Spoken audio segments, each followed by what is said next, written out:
Welcome to Talking Black and Blue, where the rivalries run deep and every Sunday is a battle. I'm your man, Will McCann, and along with my partner, Tellis Everett, we're a couple of fans from the heart of the Midwest, bringing you real talk and weekly breakdowns from the NFC North, the Black and Blue division. So whether you wear green and gold, Honolulu blue, purple and gold, or you rep the monsters of the Midway, you are in the right place. So lace up, strap in, and let's talk black and blue. Tell us, my man, what is up? Hey man, what's going on? Before we get into this traffic jam of the NFC North, Woo! let us remind you that we appreciate you guys for joining us here on the Black and Blue podcast. Do us a favor, tell all your football friends how much fun we have over here. Another reminder, Will and I are real estate agents in the state of Michigan. So if you or anyone you know is talking about buying, selling, investing in real estate, hit us up for our winning game plan. We'll help you score a touchdown in real estate. What do we need to say about the NFC North, the black and blue division, Will? Man, what a great week we had. Week 10 in the black and blue division, man. Some great contests, some ugly games, right? Depends on how you look at it. But some greatly contested games, man, and good football was played. You and I both had good weeks last week. I was 3-1. My man Tellis was undefeated last week, 4-0 last week. That brings you to 19-13 on the season, and I'm at 22-10. So tell me, what were your two or three takeaways from week 10? Man, Dan Campbell pulled out the Applebee's menu, and the Lions look like the Lions.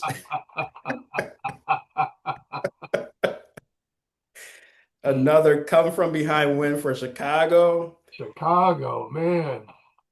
I have a question about JJ McCarthy referring to himself in the third person. What is this? Nine? And did we watch a Monday night football game where both coaches did not trust their quarterbacks? Ooh. Hmm. Oh, right. Man, Uh, you said a mouthful there, man. yes, Um, yes. yeah, I starting with the Lions, man, Dan Campbell taking over play calling. Um, to me, still more than anything, was I felt like it was a good matchup for them. They had an opponent for whatever reason, Javon Kinlaw and Deron Payne, both guys who've been, high level defensive tackles in this game were just getting blown out. Yeah. Uh, the interior of the Lions line played a lot better. I thought they did some things differently also. They got in shotgun a little more, Yep. ran the ball out of shotgun. I usually don't like to see power runs out of the shotgun. But not a lot of their short yardage stuff was out of the shotgun. But a lot of the first down runs they ran out of the gun more. They ran off tackle a little more. Also got a little wide to not running as many dive plays, so that their interior guys were holding blocks as opposed to being the point of attack. I thought that helped out their run game Right. significantly, and I thought that was the difference in the game for them. They controlled the game with the run and were able to dominate there. The Bears, man, they just continue to be resilient. Talk about offensive line playing well early in the season. Their interior three were not playing well. Right. They are whooping guys now. They are knocking guys all over the place, and they are running the football. JJ referring to himself in third person. You can do that when you're winning. Exactly. Exactly. You can get away with that when you're winning, man. But the young man is who he's been, right? He's a gamer. He's going out, plays like a rookie, looks like a rookie. Yes. Got to get a lot better. And man, Jordan Love, man, the guy goes through these stretches where he plays well. He goes through long stretches where he struggles, followed by long stretches where he plays well. And you would think that as a guy gets more and more experiences, those long stretches of not playing well will get shorter, right? Right. And that hasn't been the case so far No, this season. Yeah. no. So yeah, that was that was Usually those type of games, that's not even a Will McCann game, right? No, it's not. That didn't It's even live not. up to the Will McCann standard. That was an ugly football game. Right? I was It's thinking like, about it when I was watching the game. I'm like, even Will McCann's not gonna like this game. had no appreciation for it. Right? You and I had talked early in the day Monday, and I told you I was going to watch it Monday night. And as I'm going through the replays, I'm like, oh, man, is anybody on offense ever going to make a play? And when they did, there was a penalty. Yep. No, let's bring Yep. that back. Or they have a play call. Green Bay got plays called, gets a receiver open, and guys are dropping the football. Man, it was just an ugly football game. Yeah, and we'll get into it, but you have receivers not even trying. There were some issues. There were some issues with effort there. I agree with that also. Um, what did you think about Dan Campbell taking over the play calling in that game? I think it's I think it's brilliant. Dan Campbell knows his team. He knows his personnel. I This morning I watched the highlight film of Dan Campbell catching balls from John Kitna. Yeah. In the tight end screens and the tight end down the center, I was like, he just called plays like he used to run. Yes. Yes. But back to your question, I think it's brilliant. And he was able to activate Jameson Williams. Jameson Williams. We've been talking about this all season, right? Hmm. The very first time he pulls out the play sheet, he's calling these plays, and Jameson Williams scores touchdown. He's got over 100 yards, 6 catches. This is what we were talking about. Yeah. So to me, I thought it was a brilliant move for him, and the Lions will continue to progress offensively if he's still calling the plays. And I think that's what's going to happen for the rest of the season. Yeah. Yeah, I agree with you. I agree. I thought it was a good move on his part also. And I've been saying all along, when people talked about the offense coordinator, I've been saying from the beginning, this is Dan Campbell's offense. Right, I don't care who the offensive coordinator is. This is Dan Campbell's offense. right, right. Who's calling the plays won't matter because if it ain't getting done the way he wants it done, he's just going to start calling the plays himself. Yeah. Uh, he did it when Anthony Lynn was the offensive coordinator, right? Before he turned to Ben Johnson as the play caller. So wasn't I was surprised by it, right? Surprised that he did it.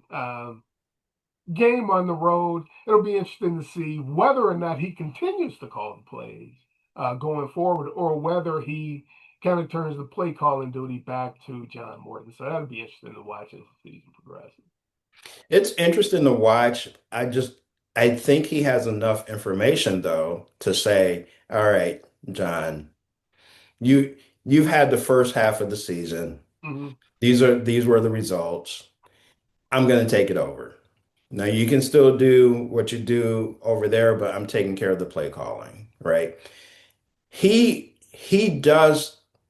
Dan Campbell has that unique ability where he acts like a meathead, but he's very smart, Yes, he right? is. Yes, he is. And like I said, he knows his players. Hmm. He knows what they're capable of doing. Yeah. So he's going to call plays to get them in the position where they need to be. They were able to convert third downs. Hmm. I don't remember there being an instance where they had a fourth down that they had to They were 2 for 2 on fourth down. 2 for 2 on fourth. Yeah, 2 for 2 on. So he had the offense moving. He had Hmm. the offense moving. So Hmm. that part is taken care of. I was a little disappointed that Washington got 22 points on the defense. However, you still have injuries. So, this week we got people coming back, and they should look better against the Eagles. So Hmm. we'll see. Yeah, yeah. I think that with the defense, you play to the score, right? and Yeah. they were ahead. They played kind of soft on defense. Mariota hit a couple of big fourth down plays, right? Uh, Ertz made a couple of big catches, right? And long down and distance situations that help them continue drives and get in the scoring position. It's hard in this league to hold a team to less than 20 points.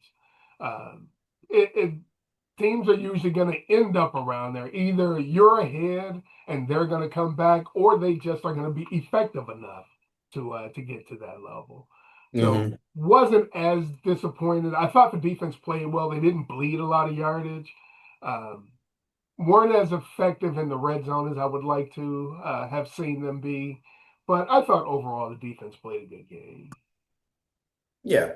And for Detroit, again, it's a statement win. It's all about control and the tempo and being able to run the ball when you need to, Hmm. use Jahmyr Gibbs at a high rate, Hmm. and have those explosive plays. And I think they did a great job with that versus Commanders. Yeah, yeah, I agree. Um, Continue to talk about Lions, as we talk about moving to the back half of the season now. Everybody has now played more games than they have remaining, right? So we're past the halfway point in the season, coming into the back half of the season, um, continuing with the Detroit Lions. Just continue on them. How do you think they should feel about their team as they move to the rest of the season here? They should feel very positive going into the last or the second part of the season. And I mentioned that they're going to have defensive players returning, Kirby Joseph, Terrion Arnold. Those guys should be back. But they should feel pretty confident especially going into the Eagles game. Hmm. And then just letting the season play out. Again, we talked about this previous pods that a 11 win season gets you into the playoffs, Yeah, yeah. right? Right now, 11 or 12 might get you home field advantage through the Yeah, playoff. yeah, 11 wins. If 11 gets you the division, you'll get at least one home game. And Yeah, then depending on how the rest of the conference does, because right now, uh, usually after week 10 is like the first time I start to look at where our teams playoff seeding wise, right. because then the tiebreakers start to matter, right? But yeah, as we move into the second half of the season for the Lions, offensively, I still, I won't say I'm still concerned about the interior of their offensive line. Just knowing they are who they are, right? They're Right, never going to play at the level they played at last year, right? right. Last year they were ranked as the number two offensive line behind Philadelphia at the end of the season. Currently, Pro Football Focus has them ranked 12th, right? It's a bit of a misnomer because they change the rankings week to week. I don't like week to week rankings. That's usually why a lot of times I'll wait till the end of the season. Hmm. And then they were seventh after week nine, right? I'm sorry, after week eight. Then they Okay. had the bad game week nine. They dropped from 7 to 12, right? Hmm. So they are somewhere in that range, but are not near the top where they were last year, right? Yeah, So they won't have a lot of games like they had running the ball against Washington, but I expect them to continue to try to feature their run game, continue to be who they are. I still expect them to score. They still are the number two scoring offense. They haven't been doing as well with yardage. They still are the number two scoring offense in the league. So right. Yeah, that was before Dan Campbell took over. Or they were number three before Dan Campbell took over last week. So they've been effective on offense when they are able to convert on third down. They are really tough to beat, and I think they right. will continue to be. Like you said, they're going to get some of their defensive players back. One thing I noticed in the game Sunday, Brian Branch, Jack Campbell, and Rocky Yassin were all playing special teams Yeah, in the game. Yeah, I think they were struggling because they've had so many injuries, and some of their depth guys who play special teams are now playing defensive snaps. I think that had affected their special teams. I thought it was interesting that instead of putting those guys back on special teams, some of their starters started playing special teams. 'Cause after that first big kick return, I think Right. Dan Campbell was like, "Yeah, that's about enough of that." Then I started seeing their best tacklers on defense out there playing special teams. I Yeah. thought that was interesting. Yeah. It's an interesting move, definitely. One of the things that I've noticed over the last couple of games is that uh, with McNeil coming back, Tyleik Williams has kind of Has disappeared. been invisible, hasn't he?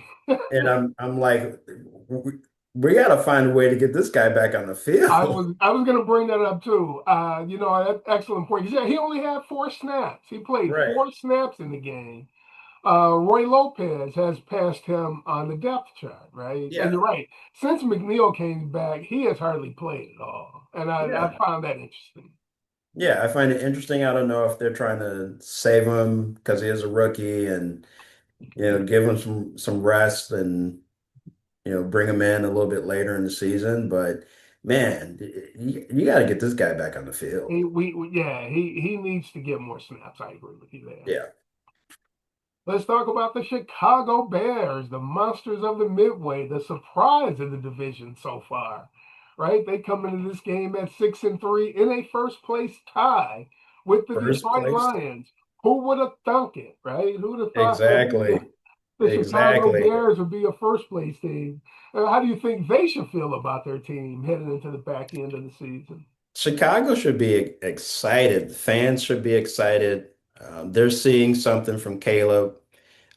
Like they're seeing composure from the young man. He doesn't seem to be frazzled toward the end of the game. I mean, they've had 2 games where they've come back Yes. to win the game, right? The the only thing that I'm concerned about, well, before I get to that, Ben Johnson has created a culture over there where they know he has the answers. Like they're gonna get it figured out. But the thing that I'm concerned about, we talk about this every week, is that defense. That defense, yeah. That defense, I don't know what you do with it. The Chicago Bears are 6-3, so they have a winning record. They're Mhm. winning these games, 4 points or less. But they've been outscored by in the season, right? I don't know what the point differential is. It's like 8 points or something like that, Yeah, like a yeah. negative They have a eight. negative point differential. Yeah. Yeah. So is it smoke and mirrors? When do the wheels come off? Right. Right? Right. Yeah. And that's one of my concerns also, and for that same reason, right? Yeah. Like you said, they are seventh in the league in scoring offense, but they're 28th in defense, right? Yeah. Right. Run defense, they're 24th. You can't stop the run, you're going to have trouble winning games, right? So yeah, Exactly. that is definitely a cause for concern there, and they've got a tough stretch of their schedule coming up too, right? Right. Um, they're at Minnesota this week. Then they've got the 3 games after that are home against Pittsburgh, followed by 2 road games at Philly, at Green Bay. So they're going to play a stretch of 3 out of 4 games where they're going on the road. So they're going to hit a tough part of their schedule here. So it'll be Right. interesting to see um, how they come through that stretch. Their Yeah. offensive line is really playing well, though. There are 3 guys in the middle: Dahlman, Jonah Jackson, and Joe Tooney. They weren't playing well early in the season as they have started to play better. They've gotten the run game going, and that's really been effective for them. To me, Caleb still is playing like a rookie. What would you expect? But like you said, the young man is poised. He does not get rattled. He, I was going to say, doesn't turn the ball over. He doesn't throw interceptions.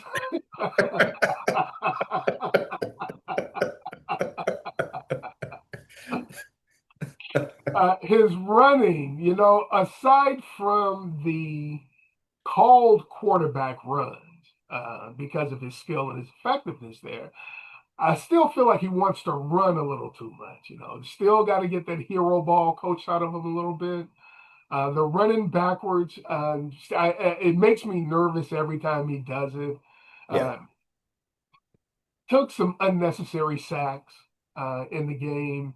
You're in the pocket starts to break down. I understand he has the skills to get outside. You get outside the pocket, you still can't hold the ball forever. And I still think he holds onto it a little too long. Yeah. But I give him credit, man. Like you said, that he does not get rattled. He knows how to live for the next play, right? I think he's Yeah. getting better at managing the game. Um, I, I, I'm starting to feel positive about the young. Still, Yeah. some of his passing, I think, has a ways to go. But and I said with him, he's got the skill, right? He's got the talent. Mhm. I was concerned about his mindset, right? And whether mentally he was really coachable. And Right. he seems like he is coachable, right? He seems to be taking the coaching from Ben Johnson. He's taking the criticism. I see his game getting better. Doesn't look like it number wise, but quarterbacks are paid to win. They're not paid to have high efficiency ratings. Right. Those high efficiency ratings help you win, right? But bottom line is they're paid to win, and he's been going out making winning plays, and that's been helpful. He's been making plenty of plays, and we talked about this last week as far as the next four games or stretch that they have coming up, where I said they're at least 1-3 in the best case scenario is that 2-2. Mm-hmm. That stretch looks daunting It for looks the tough. next four It games. looks tough. So so if you're 1-3 or 2-2, if you are the Chicago Bear fans, you want to see Caleb's processing speed up, Yeah. right? That's and what you're talking about him being coachable. I would hate to have the success that he's having say to him mentally like I'm good where I'm at. Exactly. I don't need X, Y, and Z, Right. right? So I'm hoping that Ben Johnson continues to say to him is like, look, we're having some success, we're winning some games, but these are the things that you still need to work on. And we Yes. need to work on these things every single day so we're Yes. getting better in every single game that you play. And to your point, we're not seeing that. Right. Right. Right? He's And going some of out, it, he's winning games, but right. he still looks the same. Some of it is, I think, it's not fair to expect it to get better that fast, right? Yeah. Because he's been doing it that way for so long. So small little incremental steps is what I'm hoping to see out of him.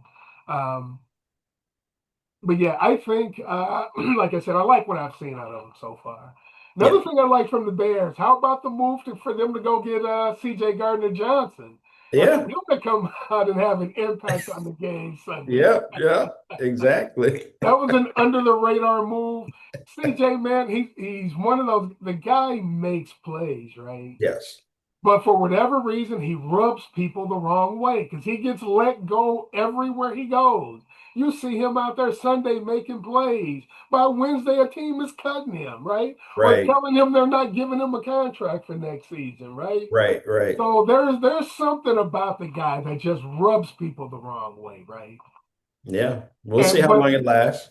but he can go out he can go out and make plays though. So he'll keep getting opportunities. He's like a basketball player who can shoot but don't play defense. As Right. long as you can keep making jumpers, they'll put you out there.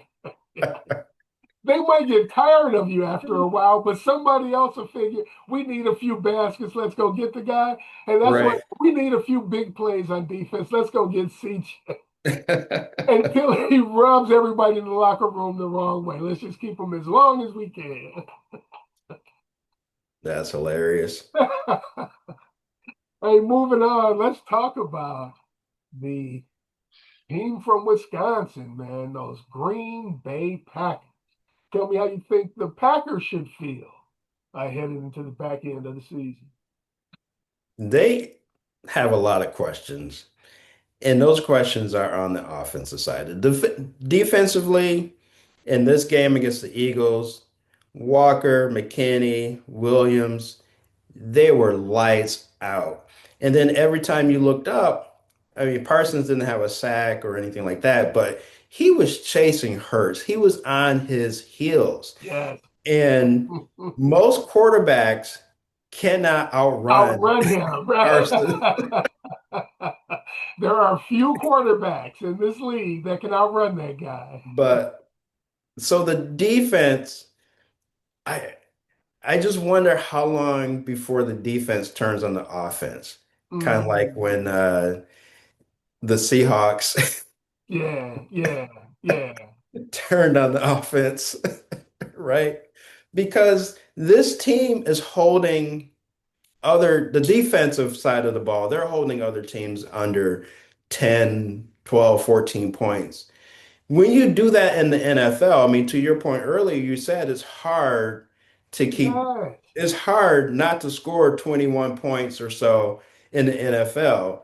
This defense is keeping teams under 14 and 10 points, and you're still losing games. Losing. You're still losing They games. have lost 3 games this year where the team has scored less than 17 points. Right, Come on, man. What is right, that? right. So you have an issue offensively, and I you can't put it all on Jordan Love, Right. but you you do have to trust the young man, Hmm. right? Yes, he's going to make some mistakes, but if you don't give him an opportunity to throw the ball, you're not going to win games. I think they were giving him opportunities. I didn't have a problem with the play calls, play selection. It starts to look ugly when you're not hitting a lot of your deep throws, which he likes to throw, right? Yeah, And those are low percentage throws to begin with. When you throw in passes and you have receivers dropping passes, that's an issue. And when the other team has made you one dimensional by stacking your running game, right? By stuffing you in the run game and knowing that you're going to throw. Those are that's an environment that makes it difficult to pass the ball.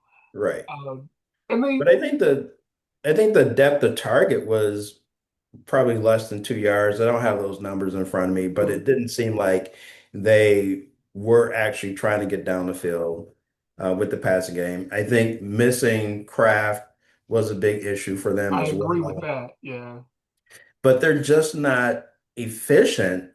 They weren't efficient running the ball. They had penalties.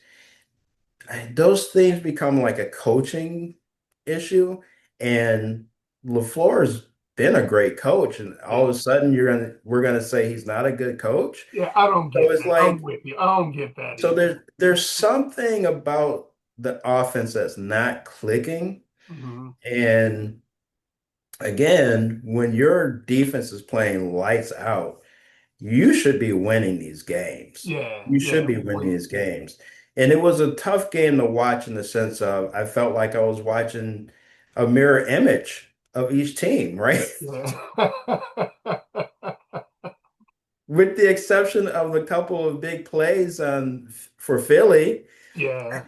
I mean, that play where not Jordan, Justin threw the ball, Hurts threw the ball to the running back. What's his name? Devontae Smith. Oh, No, Barkley. Saquon? Who? He threw it to the running back, Saquon. Saquon. Yeah. That was a bad throw. Saquon almost had to pick it up off the ground. The one he But turned into the big 41 yarder. right. Yeah, yeah, That yeah, yeah, particular play, yeah, that's a bad throw, yeah. right? That was not a good throw. It was not a good throw, but you have a playmaker that was able to turn that into a big play, right? And that Yeah, got you down the field, and you could yeah, get some points on the board. And then you had the one to Devontae Smith, right? yeah, And so you had just these two big plays in this game. yeah. And on the other side of the ball, Green Bay didn't have any big plays. Didn't have any, right? So so it was in the sense it was a tough game to watch in that aspect of it. But again, the defense is lights out. and they're where they should be defensively. Hmm. That offense, though, man, Yeah, I expected that at some point their offensive line would get it together, right? Um, I think Pro Football Focus has them ranked 10th, and I thought that was very generous, man. They don't seem to be playing nearly like a top 10 offensive line to me when right, I watch them. Minnesota's ranked 19th, right? We'll get to them later. I'm like, well, their offensive line isn't playing, Green Bay's offensive line isn't playing that much better than Minnesota's. That was kind of curious to me. So yeah, I think they've got some issues on the offensive line that has affected their run game and has also affected Jordan Love. And he's going through one of those stretches where, man, the guy just situationally, the fumble at the end of the half, man, what are you trying to do? Eat it, right. right? You held onto the ball all that time, and now you're going to try to throw it? It's like, what are you doing? So, yeah, some of those plays just still boggle my mind. It's like, what are you Yeah, doing? right. He And the good, reminds me, of like of Matthew Stafford when he was in his Detroit Lions days. mhm, It's like, man, you've been around too long to be making that kind of mistake, right? right, right, I remember once he throw Stafford's heading out of bounds, right, running away from the offensive line, and instead of throwing the ball out of bounds, he kind of flicks it like that and doesn't get it past the line of scrimmage. right, And right. he's only a foot from out of bounds. You could have stepped out of bounds and taken a 1 yard loss. It would have been better than Yeah, you getting a what do you call it, a grounding penalty because you right, just tossed the football, right? Jordan right. Love does some of that too. It's just some of those plays, man, just boggle my mind for a guy who, at this point, you're past the point in your career where you should be making that mistake, right? Exactly, exactly. And I feel like watching this game, we didn't learn anything about either team, right? I feel About either Philly or or Philly or Green Bay. I feel like either we went team in with or the either same offense. questions, we came out with the That's same questions, and that thing that we talk about where Green Bay plays up to or down to their competition. I mean, it was like again, I'm looking at a mirror image, yeah. Both right? of them played down to each other. Right. Exactly. Yeah, and that's, I still, both teams are excellent on defense and still trying to find their offense. Yeah. I'm really surprised at how much Philly has struggled on offense. Yep. And then come to the fourth place team in the division, the Minnesota Vikings. How do you think the Vikings should be feeling going forward? It's a struggle in Minnesota. It really is. They just commit so many penalties. They had upwards of 8 false starts, right? I mean, 3 turnovers. Two of those were by number 9.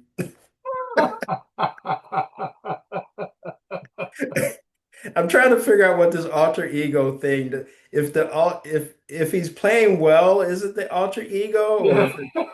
if are we equating the 2 interceptions to JJ? Like that wasn't number 9. But my question is how long does Jefferson keep a positive attitude before he starts asking him to, you know, ask for a trade? Yeah.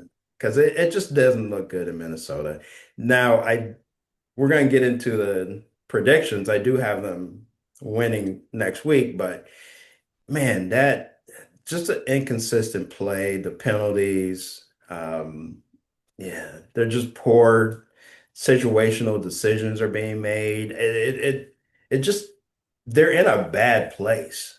And I know Yeah. they're playing the Ravens, but the Ravens haven't been an outstanding team this year. Right. So again, it's like you're at home, you're controlling the game, and then all of a sudden it falls apart. So Yeah. Yeah, I thought they had a rough game too. I agree with you because at one point they were in control of that game, Yeah, and it looked like they were, going to steal a win at home. If you can yeah, call stealing a win at home, if you can call winning at home stealing, um, but yeah, it did all come apart and quickly too, and then they couldn't get it back together. The JJ struggling once he became one dimensional and they knew he was going to pass. That became difficult. You asked about Jefferson. Jefferson doesn't seem to be the type to pout. He's not the AJ Brown, Tyreek Hill type. right. But all guys, as they start to get toward the back of their career and they realize they've got more days behind them than ahead of them, they will want to be in situations where they feel like they can win, and if they're not in one, um, Yeah, regardless of how loyal they feel to the organization, the Matthew Stafford, right? Like right. just get to the point where I've poured everything in, it doesn't look like it's going anywhere. I'd like a chance to go somewhere else. Yeah. And So to your yeah, point, he is not one of those receivers. He's not a diva. right, He works hard, yeah, right? He's suffered injuries yes, and he's come back and he's playing, and this is the situation that he comes back into. Um, if his production is there, does he is he okay? I don't think so. I don't think so either. I I don't agree think with so. you. I He's agree with to you. me, he's I can't think of the guy's name. He was out in with the Raiders. He used to play with Oh, Devontae Adams. is that who you're thinking? I don't know. I can't Or are you remember. thinking further back? I thought you were thinking Tim Brown. Apparently not. No, no. Who were you? But my You said he my played with who? Who he did he played play with? with Favre, not Favre. He played with Rodgers, Oh yeah, that is Devontae. Devontae Adams. Devontae. Yeah, Right. You put so much into the game of football. yeah, yeah, You want to be a winner. yeah, yeah, You want to be considered one of the best. And one of the ways that you get there is that you win. yeah, yeah. You You play win. in big games. You win big games. Yeah. And like I said, I don't think Jefferson's a complainer, Mm-hmm. but I do think he's a competitor. Yeah. Yeah. And this might be the season. Yeah. Like if he doesn't see where this could turn into something Mm-hmm. for next season and beyond, Mm-hmm. uh, hey, you might be hearing whispers by the end of the season for him. Like you know, that's just what it is. Yeah. And it's funny that you brought up Devontae Adams. That is hilarious because he was with the Raiders. The Raiders were horrible. He went to the coach's office and told them, "Man, my career ain't ending like this. Right, right, right. y'all got to get me out of here. My career is not going to end like Yeah. this." And he's not, and Adams is not a diva, That right? was not diva behavior, in my No, opinion. I he's agree just with you, looking right? at his career and what his He, legacy he's is. got a few And days it's like, left. hey, I got so many snaps left in me, right? Even if this team wins, by the time you get there, I'm going to be done. Right. So no, I Exactly. don't want to go Exactly. out like that. So yeah, I Yeah. hear you and I agree with you, but I think they've got time to see where they think they're going with JJ because he's going to be the quarterback, right? Yeah. He's going to be the quarterback next year. Yeah. And if it looks like he's progressing, then I think that may quell some of that, right? Some of that thought. But I do hear you. If they continue to struggle and it doesn't look like they have an answer at quarterback, then yeah, a guy like that may not want to be there for the long haul. Right. And we talked about this on Monday where we were talking about JJ and nine, right? And Yeah, you said you you can't have an alternate personality if you're losing. you can't. You cannot have an alter ego if you're not winning, man. So again, what is that like in the locker room? Are people Yeah, like you know, are we gonna is the defense gonna be saying things about nine? Right? It's like to me, you if you're the quarterback, you need the whole team on your side, Yes. right? And this gets Yes. back to Russell Wilson Yes. at Seattle, right? Right. He's not a bad guy. Right. He just didn't, everyone did not rock with him, Right. right? You're a rookie quarterback. You need the whole team on your side. You talked about the rah-rah and all that Yeah. kind of stuff. And Yeah. these are grown men. They don't need a Yeah. cheerleader. Right. And now this alter ego thing, Yeah. man, that to me, that doesn't seem, if I'm in the locker room with JJ or Nine, I'm like, what are we doing? We got a kid leading us? Yeah. We Yeah. got a teenager Yeah. leading us, That's what right? it feels like, right? That's what it feels like. So at some point, you would have your coaching staff have to come down to him and say, look, you need to just play ball. Don't Yeah. say Yeah. anything. Just I go was out going to there say and play this. ball. Joe Burrow, his rookie year, I think, referred to himself as nine. Hey, we got to get nine playing better. But see, he was doing that thing over there. Right. But he said we have to get Nine playing better. Playing So better. it's a Right. criticism Yeah. of himself, right? Exactly. Where Exactly. JJ's taking it the other way, where it's Yeah. like, hey, I throw a cape on, I got to be nine. I got to be nine. right? No, Nine is that dude, right? right. No, no, we need you to be JJ We McCarthy. need you to be JJ McCarthy. How about Yeah. that? Yeah. Yep. Just be JJ, whatever that is, but don't. Yeah, you're creating an environment in the locker room that where you're losing, and you don't look like a legitimate good You're NFL not player. looking like the long term answer, Right. right? Exactly. You're looking serviceable right now. You're not Right. looking like the long term answer. Yeah, especially when you look in the rearview mirror and you see the other two quarterbacks that were there before you doing really well Yeah. at their new teams, Yes. right? All right. Let's turn the page to week 11. Start to look forward to games here in week 11. Let's start with we got the division game. Let's start with the division game this week. We have one. We are going to have the Chicago Bears visiting those Minnesota Vikings we were just discussing. Tell me how you see that game. Well, oddly enough, I picked this game before I looked back at the first game of the season. And Well, you haven't announced anything, so you're allowed to change. no, I'm sticking with it. Okay. So Vikings are favored by 2.5. Under over is 45 and a half. I have the Bears 24, Vikings 27. And like I said, oddly enough, this was the score of the game for The the first first game. game, was it Right. really? Okay. It was.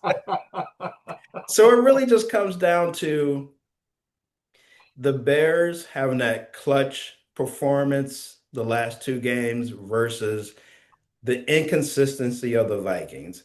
I Hmm. think the Vikings should be able to pull some of that out because the Bears defense is so bad Right. and the running defense on the Bears is so bad. So now you can give JJ some time, maybe some play actions because you have the ball, you're running the ball, you're marching down the field, you're able to score based on how you can game plan for this particular game.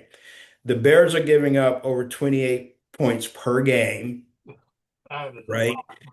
And they have been That's a winning lot. games by a very short or very close margin.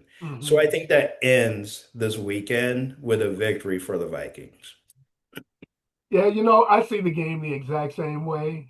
Just sat here and just dumped all on the Vikings and then said, hey, but guess what? They're going to win this week. I mean, we didn't dump on the Vikings. We were having an issue with Nine. But yeah, I've got the up down going this week. There's that too, right? I've got Minnesota coming off a loss. at home, looking to bounce back. Chicago riding a high, getting a couple of, like you said, last second victories last couple of weeks, going on the road. I see it being a lot like the first game. It's a division game. You know it's going to be tight. You know it's going to be close. No, neither team is going to do anything the other team doesn't know about, right? So Right. it's just going to come down to who's winning their one-on-one battle. And I just think Minnesota will make a few more plays on defense to be able to pull this game out. I think they've got the team speed on defense to run down Williams if he gets out of the pocket. Uh, this is not a team you want to be running backwards against because Right. those 5, 6 yard sacks will be 12-yard sacks with you running backwards. So I have the game with a very similar score also, 1 point both ways. I had it Minnesota 28, Chicago 23. Okay. Okay. Yeah. All right. And then we've got the Green Bay Packers going on the road To the Giants. to take on the New York Giants. I was questioning myself for a second. I'm like, wait a minute. It's because I was looking at my week 12 sheet and Chicago played New York last week. I'm like, wait a minute. Did I write that down wrong? We hit a stretch of the schedule. Interesting the way the league did that. They've got the NFC North and the NFC East teams playing each other this month, Hmm. right? And Yeah. then we're going to hit some division games with both divisions. So, Right. Right. yeah, that Green Bay is going to New York this week. So tell me how you see that one. Packers are favored by 7.5. The over-under is 44.5. I have the Packers 20, Giants 10. I feel like the Packers shouldn't have any issues taking care of the Giants. I mean, they're 2-8. Jackson Dart may not play because he hasn't cleared concussion protocol. Um, and they fired the coach. But do the Packers play down to a 2-8 team? Right. So you got Green Bay 20, the Giants Giants 10. 10, yes. Yeah, I agree with everything you said with that game also. I originally had this game Green Bay 24, um, the Giants 16. Okay. Then I heard Jameis Winston was going to start this game. Right, right. So that's more points for both teams.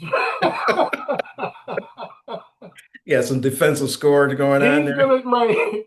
He's gonna throw one touchdown to his team and one to the other. Right, right, right. So I've got this game Green Bay 28, Giants 24. I agree with you. I think Green Bay desperate for a win. I think I've got sort of up down here, even though the Giants are coming off a loss. They're going with their backup quarterback, and who, in essence, is their third string quarterback, right? Right. Yeah, they They just skipped fired the right coach. over.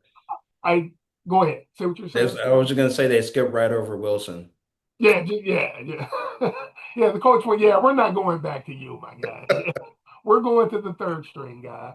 And it's Right. good to have a third string quarterback like Jameis Winston, for injury purposes and purposes like this, where if another guy isn't playing well, you've got a veteran who can go in, who can get you lined up, get you into the right play, and execute the offense. But yeah, Jameis, I love Jameis, man. And guys in the league love Jameis, man. I don't know if you've ever seen those post-game huddles, Yeah. but guys on the other team always seem to seek out Jameis, man. And then Yeah, you yeah, hear yeah. some exchange about, hey, man, couldn't leave without talking to you, man. Right, right. Guys love Jameis. He's always around the post-game prayer circle. And Yep. guys, they just love that guy. It's because he's so authentic, man. He's a Right, little right. crazy. He's a little out there, but the guy he wears his heart on his sleeve, man. People just love the guy. Absolutely. And that's probably why he is starting.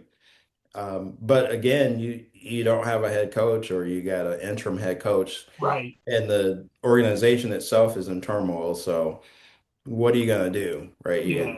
You're hoping that his energy is infectious and you can come out with a win, but And he can do that, right? he can I he just can do don't that. But expect that to happen this exactly, week. exactly, Exactly. All right, and then lastly, the Sunday night game.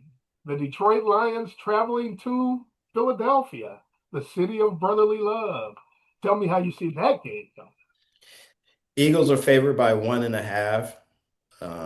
This is at home for the Eagles, Yes, and they're only favored by 1.5. yes. The over-under is 47.5. I have the Lions 32, Eagles 24.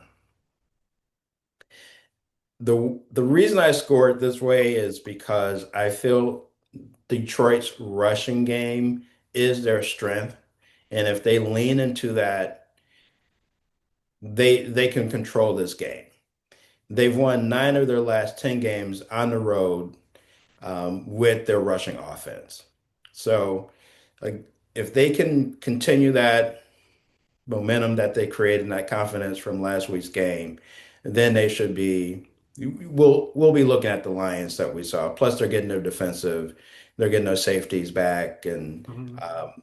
you got to have outstanding game from the linebackers though. Anzalone, um, Branch at safety. Those guys have to have an outstanding game, but that's how I have it set up. Yeah, I I see it similar. I'm going semi up down with this also. Both of these teams are coming off wins. Um, Philly coming home, they haven't been playing their best ball. Sunday night game, they are another team who seems to play to the level of their competition, right? Um, it's a conference game. This, in essence, is for playoff seeding, Yes. right? The team that loses this game will be at a disadvantage with playoff seeding. Um, this is a Dan Campbell kind of game. This is the kind of game he gets his team ready for. Big road game, big primetime game. I see it being a battle. Philadelphia has the best set of D tackles in the league with Carter and Davis in the middle. It'll be difficult to run the game. I mean, run the ball inside against these guys. I see a lot of wide runs with Jameer Gibbs in this game. I see a lot of passes to Jameson Williams again in this game. And I think that will open things up for them to get the ball to Sam Laporta a little more. So I see it being a tight game. I see this one as Detroit 27, Philly 23. Okay. It looks like we're on the same page We for all got the all the we games. all three games. We've got all of them the same this week. All right, my Uh, man. So that wraps us up for this week. Got anything to finish us out with? Look, we appreciate you guys hanging out with us. You know, Will and I love talking football, but when we're not breaking down the NFC North, we're helping people buy, sell, and invest in real estate. If you have questions about your next move, don't fumble the ball. Contact us for our winning game plan in real estate. Fellas, share the pod with your buddies, and ladies, share with your crew. Make sure you hit that subscribe button, and don't be a knucklehead. Drop us that 5-star rating. And we appreciate everybody, who listens in every week. We appreciate all the comments as well. Can always use more. Any feedback you can give us, we're interested in. And don't spend your money gambling. You want to Right. take some risk and then feel that thrill, invest your money in real estate. More of a guarantee. I won't say more of a hey, you have a better chance of winning your money back versus gambling on sports, and we can help you find the right deal. And with that, we will see you next time. Yes, sir.